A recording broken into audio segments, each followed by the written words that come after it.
Halo teman-teman, apakah kalian pernah bertanya-tanya apa yang terjadi di inti sel kita? Mari kita bersama-sama menjelajahi dunia kecil yang penuh dengan rahasia, inti sel dan kromosom.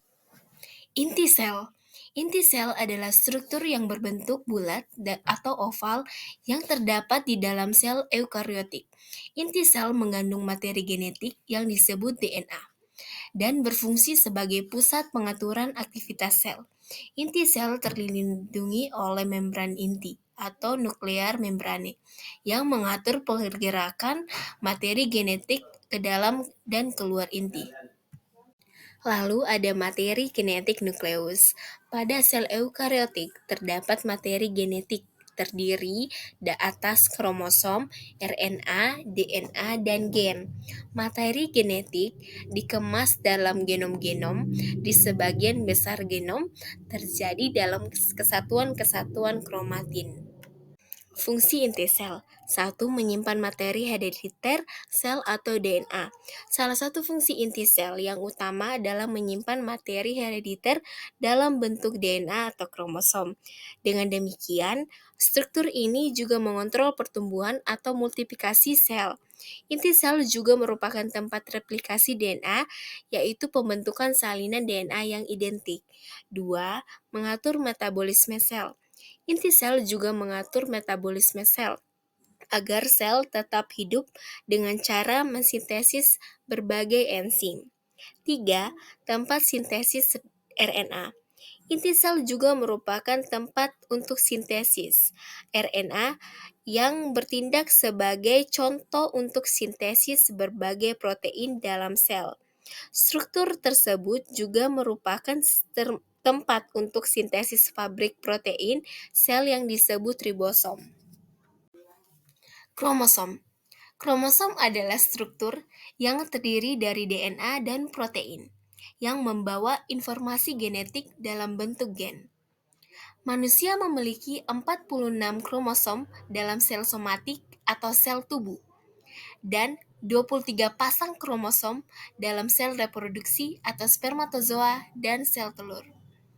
Kromosom manusia terdiri dari dua jenis, yaitu kromosom homolog atau pasangan kromosom yang memiliki gen-gen yang sama, dan kromosom seks atau menentukan jenis kelamin. DNA.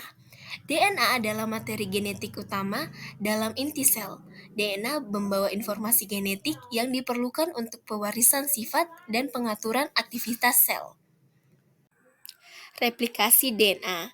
Pada replikasi DNA, rantai DNA baru dibentuk berdasarkan urutan nukleotida pada DNA yang digandakan. Replikasi merupakan proses pelipat gandaan DNA. Proses replikasi ini diperlukan ketika sel akan membela diri. Pada setiap sel, kecuali sel gamet. Pembelahan diri harus disertai dengan replikasi DNA supaya semua sel turunan memiliki informasi genetik yang sama. Pada dasarnya, proses replikasi memanfaatkan fakta bahwa DNA terdiri dari dua rantai dan rantai yang satu merupakan konjugat dari rantai pasangannya. Dengan kata lain, dengan mengetahui susunan satu rantai, maka susunan rantai pasangan dapat dengan mudah dibentuk. Nah, teman-teman, setelah kita mengetahui definisi dari inti sel dan kromosom, tentu kita harus mengetahui fungsi kromosom. Fungsi kromosom membawa informasi genetik yang diperlukan untuk mewariskan sifat dari generasi ke generasi. Yang kedua, mengatur aktivitas sel seperti pembelahan sel dan sintesis protein. Yang ketiga, menentukan ciri-ciri spesifik dari individu seperti warna mata, jenis kelamin, dan faktor-faktor genetik lainnya. Nah, jika kita ingin mengenal kromosom lebih dalam, tentu kita harus tahu struktur kromosom itu. Nah, struktur kromosom terbagi menjadi dua, yaitu sentromer dan telomer.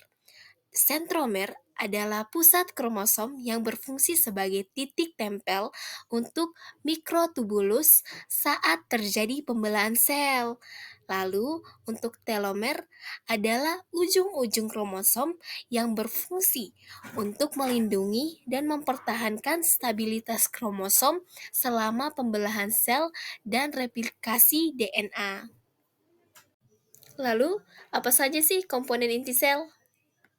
Yang pertama, membran nukleus. Membran nukleus juga dikenal sebagai selubung nukleus, membungkus isi inti selama siklus hidup sel. Lapisan dalam dilapisi dengan protein dan membran hancur selama pembelahan sel. Susunan molekul membran ini sama dengan susunan molekul membrana sel, yaitu berupa lipoprotein. Yang kedua, lamina nukleus. Lamina inti terdiri dari anyaman filamen perantara yang menjangkarkan pori-pori inti dan kromosom dan mendukung selubung nukleus. Yang ketiga, ada kromosom. Mereka mengandung materi genetik dari sel, molekul DNA yang tertanam dalam kromosom. Ada dua jenis kromatin, yaitu ekromatin dan heterokromatin yang ada dalam kromosom. Yang keempat, nukleolus. Nukleolus adalah struktur di dalam inti sel yang berfungsi dalam produksi ribosom, tempat terjadinya sintesis ribosomal RNA atau rRNA. Yang kelima, kromatin. Kromatin adalah kompleks DNA dan protein yang membentuk struktur kromosom dalam inti sel. Kromatin berada dalam bentuk longgar saat sel sedang tidak membelah, namun mengalami kondensasi menjadi kromosom saat sel membelah. Dan yang terakhir, pori-pori inti. Membran inti yang berlubang dengan pori-pori yang dikenal sebagai pori-pori nuklir yang membantu dalam membangun komunikasi antara inti dan sitoplasma.